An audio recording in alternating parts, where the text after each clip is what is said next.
Hey guys, LevelCap here, and this week in gaming, the Apple vs Fortnite battle heats up, Apex Season 6 has launched, Call of Duty Black Ops Cold War was officially revealed, and much more. Epic are adding fuel to the fire in their crusade against the tyranny of Apple's iOS App Store rules. Apple recently banned Fortnite from the App Store due to the inclusion of a new payment system that bypasses Apple's 30% revenue cut and violates its terms of service. Epic revealed the new payment system alongside an announcement that it was slashing V-Bucks pricing by 30%. The ban quickly rippled across the smartphone divide to Google's App Store, where Fortnite has also been banned. In response, Epic had a video and marketing campaign and lawsuit prepared that blasted Apple for the ban. Since then, things have only heated up. Apple have said that they'll ban Epic's Unreal Engine tools, which could have sweeping consequences for thousands of developers utilizing those tools on Apple devices for games, TV shows, movies, animations, and more. Apple later clarified that Fortnite would be unbanned if Epic removes the alternative payment system. Now, Epic are adding fuel to the fire by hosting an in-game tournament. Fortnite currently supports crossplay between all platforms, including mobile. But because of the ban, mobile users will be left in the dust when the game's next season launches on the 27th. To celebrate the momentous occasion, Epic are hosting a free Fortnite Cup. Players can drop in using a special playlist for the chance to earn prizes and rewards. These rewards include cosmetic items that parody Apple's iconic logo and branding. Players are also eligible to win clothing, consoles, laptops, phones, and more. The blog post announcing the tournament ends with a suggestion that players should yell at Apple if they're frustrated by the impending cutoff of mobile players. Generally speaking, the whole situation between Epic and Apple has been incredibly divisive. Apple's rules indeed prevent developers, especially indie ones, from doing a lot of things that would help them succeed in the market. Apple have rigid guidelines and rules that pretty much guarantee that they'll get a cut of whatever you sell on the store, while also making it a yes or no deal. If you don't like it, you can't be on their store. Epic argues those rules are unfair and monopolistic, considering that the iOS App Store accounts for hundreds of millions of active users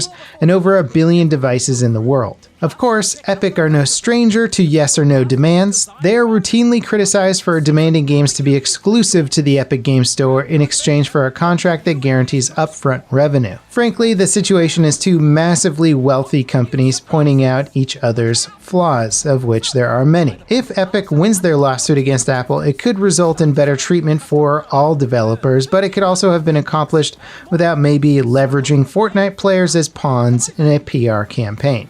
Then again, maybe not.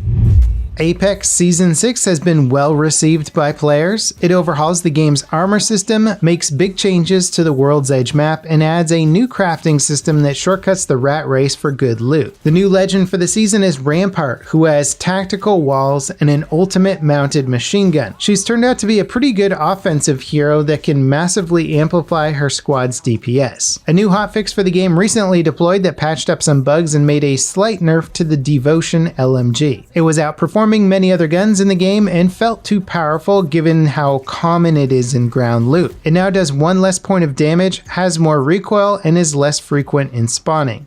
In general, I think it's safe to say that Season 6 is off to a good start. The crafting system in particular feels like a great fit and natural progression of the game. It's unfortunate that a new map wasn't added with Season 6, but the changes to World's Edge has fleshed it out and improved the more barren areas.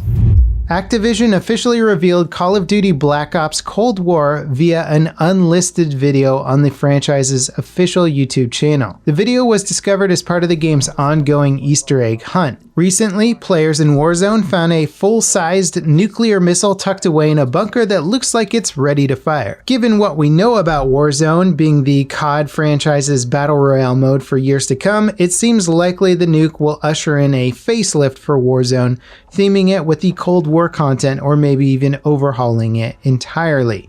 A full reveal is scheduled for the 26th, so we'll know more soon. That unlisted video has been made public, along with another teaser video with what might be the game's official cover art. It leans into a more surreal depiction of the Cold War, with 2 soldiers split down the middle and stitched together, covered in propaganda images from the era. As for Warzone in the here and now, a nasty bug that made the underbarrel shotgun attachment on the FAMAS a guaranteed one-hit kill has been fixed. That's great news for players who spent days getting absolutely demolished by anyone taking advantage of the bug. Hitman 3 has been confirmed as a timed exclusive for the Epic Game Store. The news broke in a new trailer showcasing the upcoming game's Thornbridge Manor mission. At the end of the trailer, the usual display of supported platforms is shown. Steam or other major PC platforms are noticeably absent except for Epic's logo. This was quickly confirmed by the developers who said the partnership with Epic has given us the freedom to create the game exactly as we had imagined. Hitman's developers were recently let go by their parent company and given the rights to the franchise. Hitman 3 will be the final entry in the current series and is being self-published by the studio. It seems likely that without Epic's help, they might have sought a publishing deal that could have resulted in their vision for the game being hindered. Hitman 3 launches in January on current and next-gen consoles. PC players will get Hitman 2 for free if they claim it between August 27th and September 3rd of this year on the Epic Game Store. Destiny 2 free-to-play players might be getting shafted by a major change coming to the game in November. Bungie are vaulting a huge chunk of the game's content, making it unavailable to all players.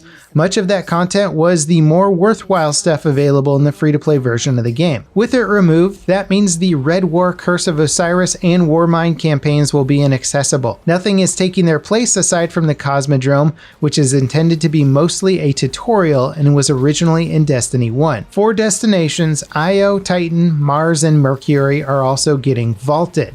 That means that all their related strikes and raids are getting the boot as well. A new expansion for the game called Beyond Light launches on November 10th. It adds a new destination called Europa, along with new story content, exotics, and more. Overall, it kind of seems like Bungie are cleaning house with Destiny 2 to simplify the overall package and make room for a new wave of content.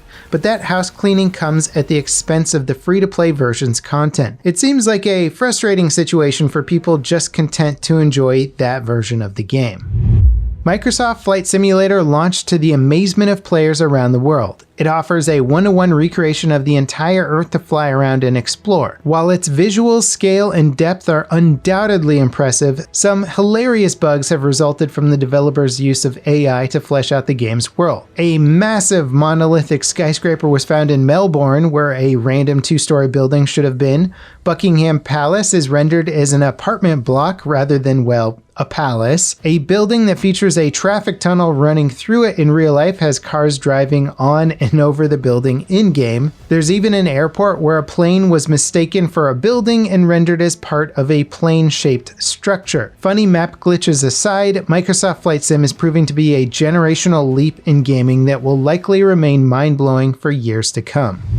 In our final story today, Warner Bros. Games Montreal have been teasing their upcoming Batman game all week.